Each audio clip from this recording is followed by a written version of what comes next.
দর্শক, জগন্নাথ বিশ্ববিদ্যালয়ে আছেন আমাদের সিনিয়র রিপোর্টার কেফায়েত শাকিল, যুক্ত হব তার সাথে। শাকিল, দীর্ঘ সময় ধরে ভোট গণনা হচ্ছে, ফলাফল ঘোষণার কত দূর, সংশ্লিষ্টরা কি বলছেন?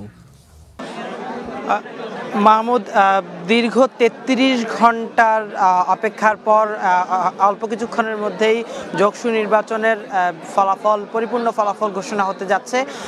কিছুক্ষণ পরই আসলে ঘোষণা করা হবে। আমরা জানতে পেরেছি যে যেই 39টি কেন্দ্রের ফলাফল তৈরি করার কথা, সেগুলো তৈরি হয়ে গিয়েছে, হয়তো কিছুক্ষণে ঘোষণার বাকি।